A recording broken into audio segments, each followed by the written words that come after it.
আসসালামু আলাইকুম। জামাতের কর্মীদের জন্য খুবই একটা বড় ধরনের দুঃসংবাদ আছে। প্রথম উইকেটের পতন হয়ে গেছে বিএনপির হাতে বা বিএনপির উপরে দায়টা চাপাচ্ছে জামাত।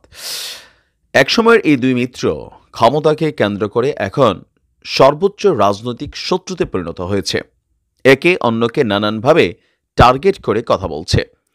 রাজনীতির মাঠে দুই দলই এখন উত্তাপ ছড়াচ্ছে এবং বাংলাদেশের বিভিন্ন জায়গায় টুকিটাকি অনেক ঘটনা আসছে, যেখানে জামাত কর্মীদের দাবি, আমার ভিডিওতে ভাই আপনি ভালো করে ঘটনাটা যাই না নিউজ করেন, পত্রিকা দেখে শুধু বললেন না, আমরা রেফারেন্স হিসেবে পত্রিকাকেই বলতে হবে, কারণ এটাই হচ্ছে রেফারেন্স। তাহলে স্বাধীন বাংলাদেশে এখন আপনারা যে স্বাধীনতা দাবি করছেন, তো এখানে কেন পত্রিকা এখনও ভুলভাল নিউজ করবে? আপনারা পত্রিকার বিরুদ্ধে ব্যবস্থা নেন, আমাদেরকে রেফারেন্স নিতে হয়।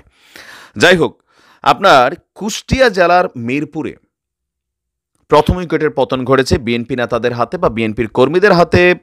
দলীয় কর্মী খোকন মোল্লা নিহত হয়েছেন এবং ৩৫ জন আহত হয়েছেন। আর এই ঘটনায় জাসদ থেকে আগত নব্য বিএনপি নামধারী সন্ত্রাসীদের দায়ী করেছে বাংলাদেশ জামায়াত ইসলামী।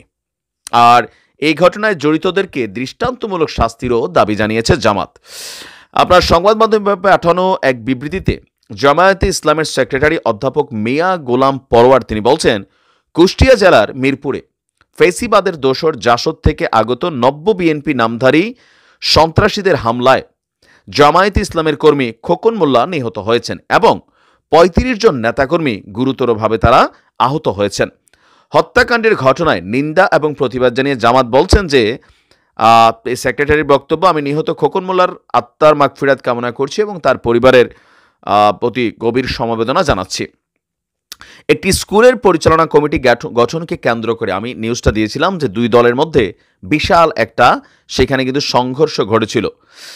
আর এই সংঘর্ষেই আপনার দিন শেষে একজন হাসপাতালে মারা গেল।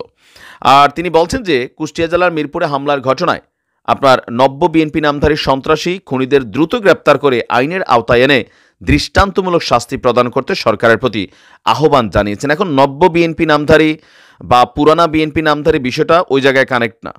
বিএনপির সাথে সংঘর্ষে যে জামায়াত কর্মী নিহত হয়েছেন, জেনারেল সেক্রেটারির সোজা বক্তব্য যে আপনার এখন জাসদের লোক বিএনপিতে ইন করছে। তো বিএনপিতে কিভাবে ইন করছে, বিএনপি কেন ইন করার সুযোগ দিচ্ছে? আসলে বাংলাদেশের বর্তমান প্রেক্ষাপট হচ্ছে বিএনপির বক্তব্য জামাতের মধ্যে এই আওয়ামী লীগের কর্মীরা, জাসদের কর্মীরা ইন করছে। এখন দেখেন এই যে রাজনৈতিক বক্তব্যগুলা এখানে পাল্টাপাল্টি একটা অবস্থানে চলে গেছে। আমরা যদি দেখি জামাত কর্মীদের অভিযোগ, বুড়াপাড়া মাধ্যমিক বিদ্যালয় পরিচালনা পর্ষদের সভাপতি নির্বাচন থেকে নাম প্রত্যাহারের জন্য জামাত নেতা মুকুলের উপর চাপ সৃষ্টি করেছিল নাসির। এ নিয়ে বিরোধের জেরে শনিবার রাতে মুকুলকে হুমকি দিয়েছিল নাসির।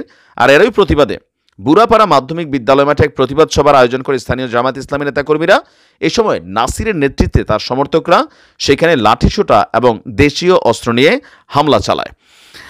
আর আমরা সর্বশেষ এখানে যতটুকু আপডেট পাচ্ছি, এখানে বিএনপির যারা স্থানীয় নেতারা আছেন তাদের বক্তব্য এখনো উঠে আসে নাই। তো আমরা আসলে এখন যে পরিস্থিতি তৈরি হচ্ছে ক্ষমতাকে কেন্দ্র করে, এখন একটা স্কুল কমিটির সভাপতি হইলেই কি আর না হইলেই কি, কিন্তু চাই ভাই চাই। বিএনপি বিশাল একটা দল, রাইট নাও তারা খুবই বিশাল একটা দল। ইভেন বাংলাদেশের বেশ কিছু জায়গায় বিএনপির একটা কর্মকাণ্ড চলছে, আমরা একে সাধুবাদ জানাই তারেক রহমানের নির্দেশনায়, যে চাঁদাবাজি, সিন্ডিকেটবাজি বা জবরদখল লুটপাট যদি কেউ করে এটা নিয়ে বিএনপি ব্যবস্থা নেবে।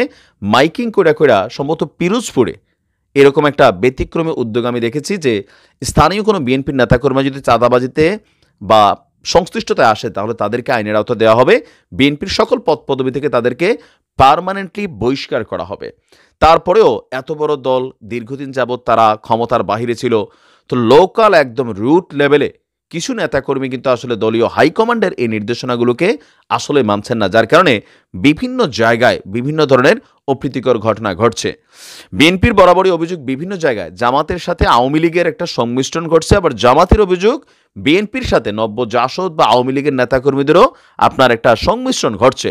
যার কারণে বিএনপির একটা সিদ্ধান্ত ছিল যেন দলের মধ্যে নতুন করে কাউকে আপনার কানেক্ট করা না হয় বা জায়গা দেওয়া না হয়, কমিটিতে নিয়োগ দেওয়া না হয়। এখন এগুলা আসলে কন্ট্রোলিং করা ক্ষমতা ছাড়া খুবই কঠিন কাজ, কারণ এই যে গ্রাম পর্যায়ের বা বিভিন্ন জায়গায় লুটপাট শ্রেণী আছেন, বিভিন্ন জায়গায় সংঘর্ষে জড়িয়ে যাচ্ছেন, মানে হত্যা বা আর বিভিন্ন কর্মকাণ্ডে জড়িত হচ্ছেন, তাদেরকে বিএনপির রাষ্ট্র ক্ষমতায় না গেলে আসলে সবাইকে কন্ট্রোল করতে পারবে না। চেইন অফ কমান্ডটাকে এস্টাবলিশ করা যাচ্ছে না। এখন আমরা বাংলাদেশে এই প্রেক্ষাপটে এরকম ঘটনা দেখতে চাই না, কিন্তু ঘটছে। প্রতিকার কি হবে? মামলা হবে, অনেকগুলা মানুষ মামলাতে যারা অপরাধী তারা অনেকেই পার পেয়ে যাবে, নিরীহ মানুষ কানেক্ট হয়ে যাবে। দুই দলের মধ্যে কোন্দল হবে, এইটার প্রতিক্রিয়ায় আবার হয়তো আরেকটা মানুষের জীবন ঝরে যাবে। এগুলো থেকে আসলে কবে মুক্তি হবে? ভালো থাকুন। আসসালামু আলাইকুম।